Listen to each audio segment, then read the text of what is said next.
Good afternoon. My name is Jema Grepp Johnson, and today I'm going to be presenting implementing multisensory phonics instruction to improve reading fluency in struggling elementary readers. As I stated, my name is Jema Grepp Johnson. I am a graduate student at Morningside College. I am currently teaching K-4 Title I Reading and K-12 ELL at Grundy Center Community Schools. I've taught in Grundy Center now for 20 years. I have a Bachelor of Arts degree from the University of Northern Iowa. The problem statement for my research project: when students do not attain the phonics skills they need in a timely manner, it affects their literacy trajectory as they progress through school. If students do not have a deep understanding of the letters and sounds, it will begin to affect reading fluency. When students do not use proper phrasing and accuracy, they will not comprehend what they are reading. Since reading is intertwined into all content areas, a lack of literacy will interfere with learning in all other subject areas. I chose this topic to research because I am a Title I reading teacher and I work with struggling readers. Many of the reading issues stem from a lack of foundational skills in phonics. For the literature review, I first looked at a study by Henry. In his study of 12 fifth grade students and 7 sixth grade students, Henry implemented a multisensory approach to phonics instruction for struggling readers. The struggling readers exhibited growth in the word reading assessment. They displayed an independent use of strategies when attacking new words by using segmentation, each sound separately, flipping the vowel sound, using the short sound and the long sound of the vowel, and letter sound recall. The hypothesis of this study was confirmed as the 5th and 6th grade students exhibited growth in reading accuracy following targeted intensive phonics instruction. Another study done by Bradley and Noel showed that past reading curriculum may have neglected targeting individualized phonics skills to allow students to provide transfer and application independently in the classroom, creating gaps in data. Past interventions lack a systemic approach that combines the visual, auditory, and kinesthetic learning. Overall, research shows that struggling readers need intensive lessons based on phonics, reading fluency, and comprehension. The objectives of this research project: the purpose of this study is to implement a multisensory approach to phonics to improve reading at the elementary level. By using a multisensory approach, struggling learners will improve reading achievement and reach grade-level reading standards.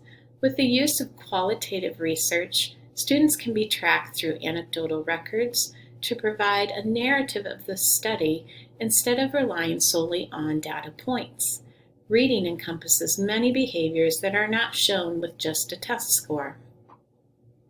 A multisensory approach to phonics has proven to help struggling students attain and retain the skills needed for reading through the practice with the visual, auditory, and kinesthetic methods.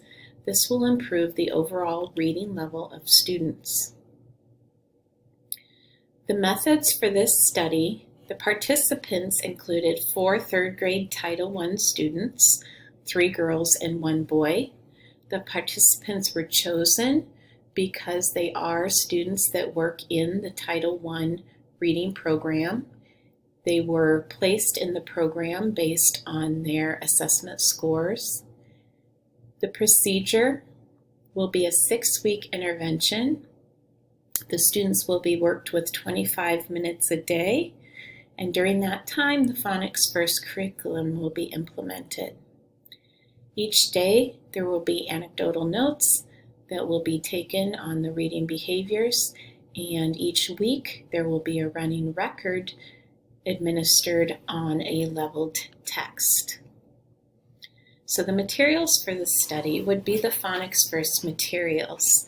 You can see on the left side the Phonics First letter cards, and on the right side you see a sample of the Phonics First lessons. You will also need a sand tray, any type of textured writing materials, maybe even Play-Doh, to really have that multisensory experience with the letters and sounds. Another material that will be needed will be the teacher recording and the student forms for pseudo words. Pseudo words were chosen because it really shows the application of sound and the student knowledge of letter sounds, because they're relying on that versus the meaning to figure out the word. So the student will have their student form that they will read aloud. The teacher will have the recording form that they will be notating and marking sounds that are mastered and sounds that still need instruction. A running record is essentially having the student read a leveled book aloud, and while they are reading, the teacher is recording any words that are stated correctly with a check mark, and any words that are incorrect, they mark those down as well. After the child is done reading, the teacher can go back and analyze those miscues and check and note any reading behaviors that they see. So for the procedure, first would be the pretest using Form A of the pseudo words. The student will read the word aloud. The teacher will notate the response. The teacher will then also give a running record at a level text. The student reads aloud and the teacher records.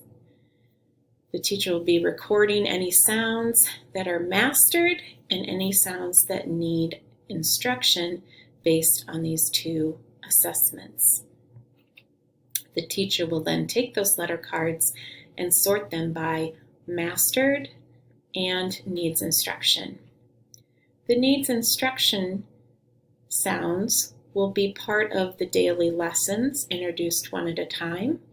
The review sounds will just be reviewed daily. The mastered sounds will be reviewed daily in different activities, blending the sounds together.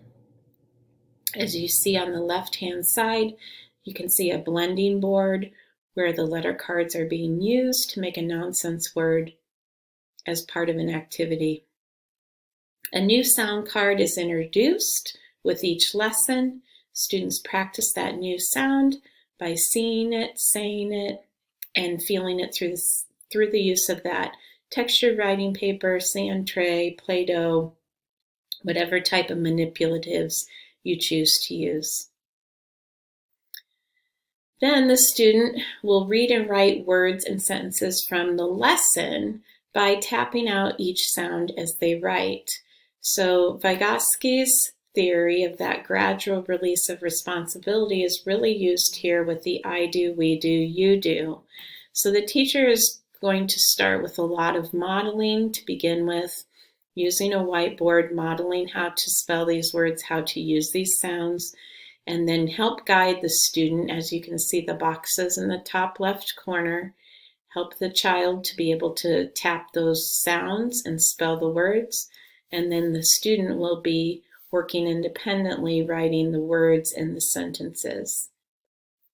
Each day this routine is continued, first by reviewing letter sounds that are in that mastered pile and blending them together, and then adding that new sound each day.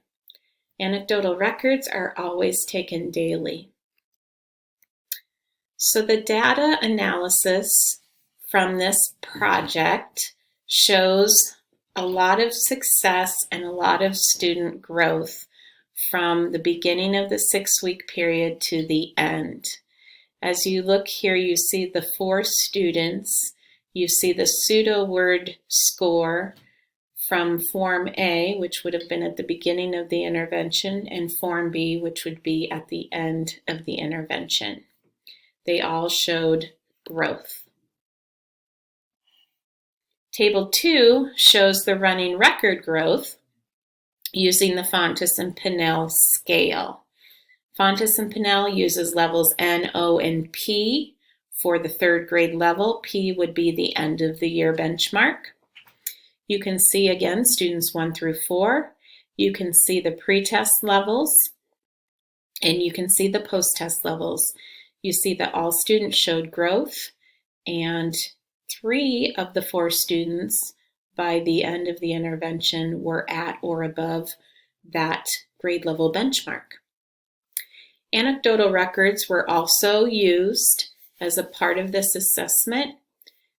The observation notes, the running record miscue analysis notes were also incorporated, and they also supported this growth and progress. So the results of this study show that implementing a systematic approach to teaching phonics improves overall reading achievement. Since phonics skills are the foundation of reading, it is a critical step to build more complex reading skills and grow as a reader. Without a solid phonics understanding, the student will display this discrepancy within their fluency and/or their comprehension of the text. By using a systematic approach for Tier 2 or Tier 3 interventions, K through 4, these students can show the success and growth they need to be successful readers. The sooner that gap can be closed, the lesser the impact on their learning. The implications and limitations of this study. Since this study showed success, the phonics curriculum may be worth implementing on a larger scale. So perhaps other Title I teachers in the district or special education teachers would want to implement this program. As far as limitations, the study is limited to Title I reading students at only 1 grade level, and it was only conducted during a 6-week time period. So recommendations moving forward, seeing how important and how much success came out of getting that phonics foundation built, it may be wise to adopt a school-wide phonics program so all students are getting that same education on letter sounds and having the scope and sequence flow from K through 4. The use of the multisensory approach, that might be a great intervention for that Tier 2 and Tier 3 intervention. Since it incorporates the multisensory, it seems to show success. So the Tier 2 and Tier 3 interventions, it could be very useful. Here you will see the references used.